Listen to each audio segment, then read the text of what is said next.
Hello again. Thank you very much for joining me here on Movie Ninja. Tonight, I'm going to be talking about Zack Snyder's film, Army of the Dead. And first thing I want to say is that Dave Bautista does a great job with his role. He does a fantastic job.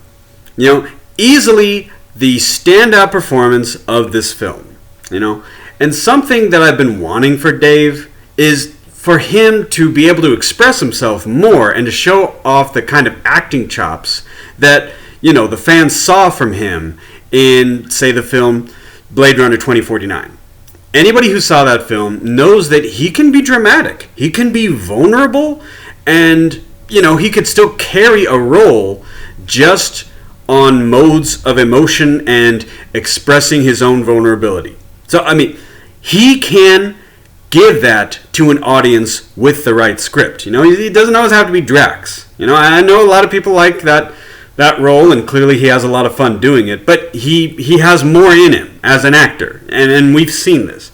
So, that being said, and don't look for any subtext. There's no double talk, there's no double speak. He is the standout performer in this film. That being said, did not like this movie. I did not like this movie, y'all. And I was excited.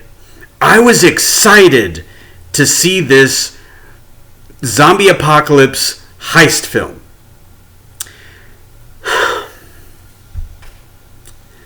But a heist film is not what we get. Zack. I get it.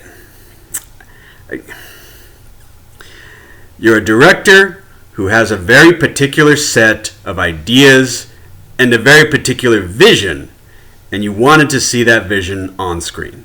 All right? And I realized last couple of years, a lot of people were saying, and it has been substantiated, Justice League was really unfortunate, not only because you suffered a personal tragedy and whatnot, and the studio that you were working with was less than professional about it. So, thanks to your supporters, thanks to your fandom and whatnot, you were able to get the Snyder Cut this year. Everything the way you exactly wanted it. It got put out on screen. And that's, hey, congratulations for your personal victory. Once again, not being ironic. That's, hey, I praise you for that professional career level victory. Now that being said, I would hope as Zack Snyder moves forward, he does not forget about the importance of editing in his future projects. Now, what do I mean by that?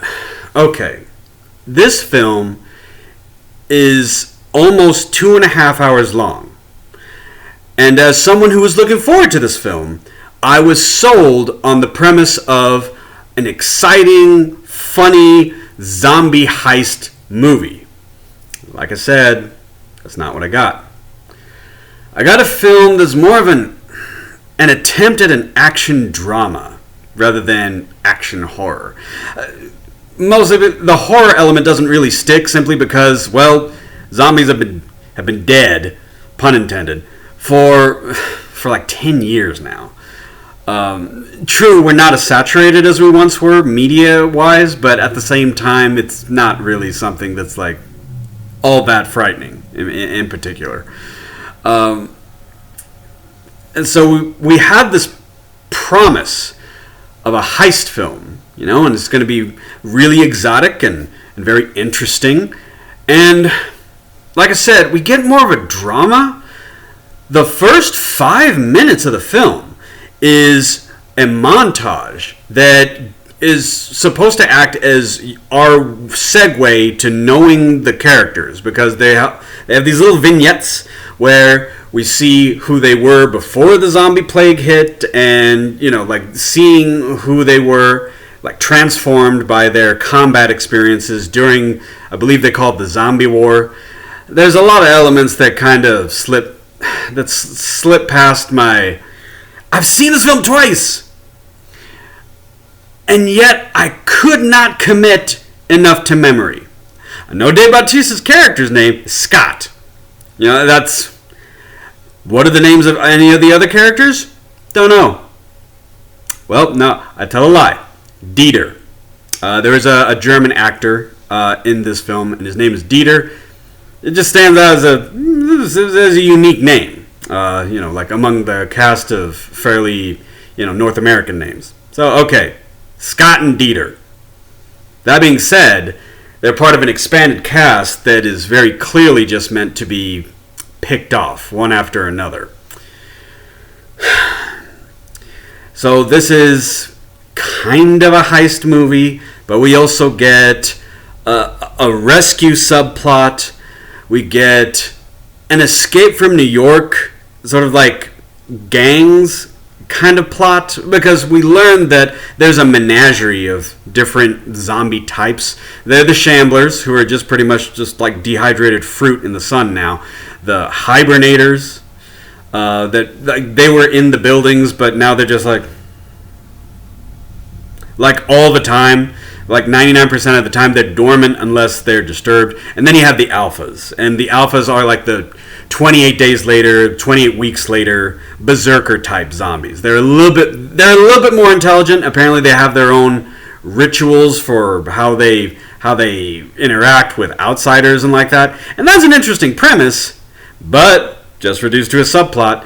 And I'm lumping in every single possible character's backstory in as a subplot, because everybody gets their time to fully exposit the troubles with their past or their motivations with other characters and things like that. So I'm lumping that in simply as a subplot because everybody apparently deserved a time to shine, and no one shines. Right? You can't share center stage across an entire cast. You can't. It just doesn't work that well.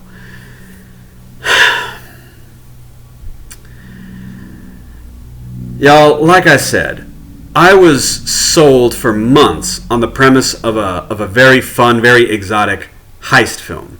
That's not what I got, unfortunately.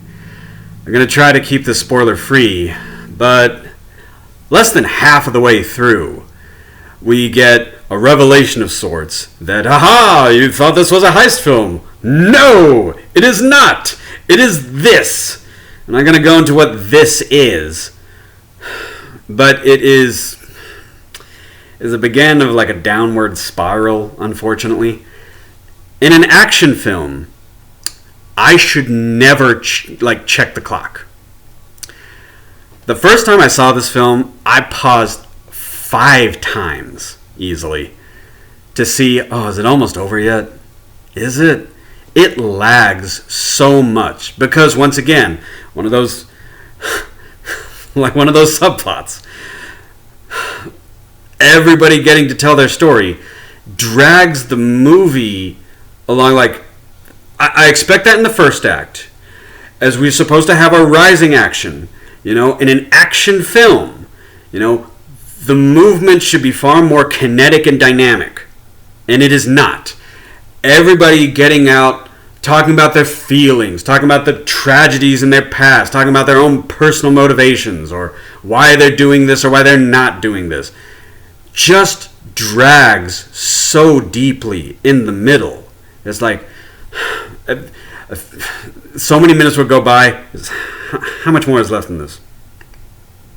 Oh, not much. Okay. Watch, start watching it again. How much more is in this?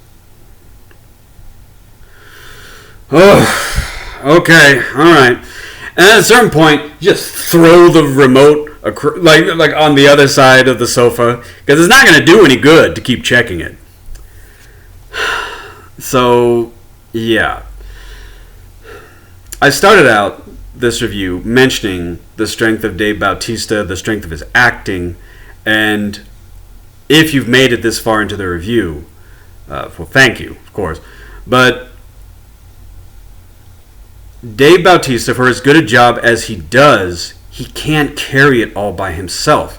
And the way that he plays his character is less of a leader of a band of mercenaries and more of a big brother who wants his team to succeed. He wants them to turn their lives around, which theoretically they would be capable of with hundreds of millions of dollars split between them, But no. So, you can definitely see he's giving it his all. He really is giving it his all. He is trying to, give the best performance that he can in every single scene. And unfortunately, the script failed him. And I feel really bad for that. Jeez. If the remaining 2 hours and change could be like the first 5 minutes of this movie, it would have been something special. It would have been something good. It's not. I didn't even bother writing out a card for this one. Y'all, this is... The grade that I give this movie is a 4 out of 10. I wish it was better. I wanted it to be better. It's not, unfortunately. And part of it is, I think, is just Zack Snyder wanted to have all of his ideas out on the screen. There's nothing inherently wrong with that, and he's the director, and apparently the screenplay had 3 writers. He was one of them, and there were 2 other screenwriters along with this.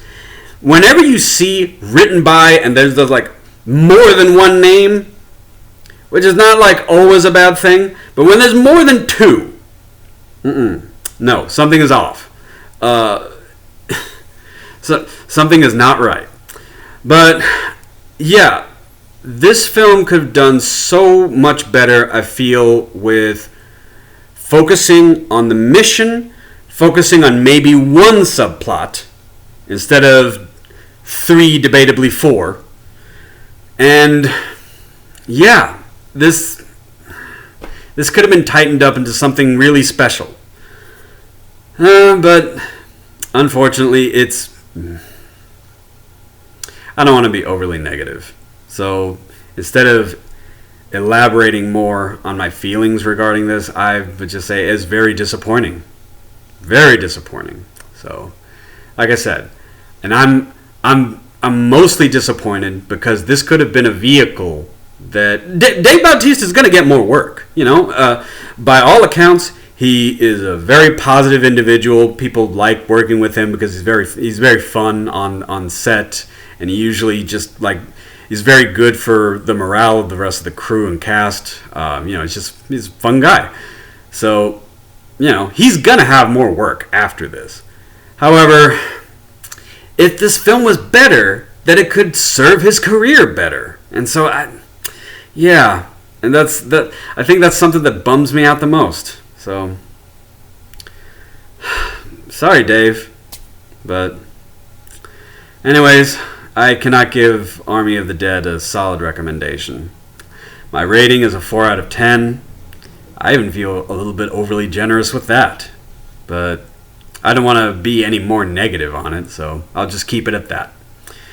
Anyways, thank you very much for joining me for this Army of the Dead review. I appreciate you watching the video. If you like just hearing my honest opinion about movies and TV shows and trailers, please feel free to subscribe, or at the very least, give this video a like. Thank you very much for joining me once again, and I hope you have a good rest of the day.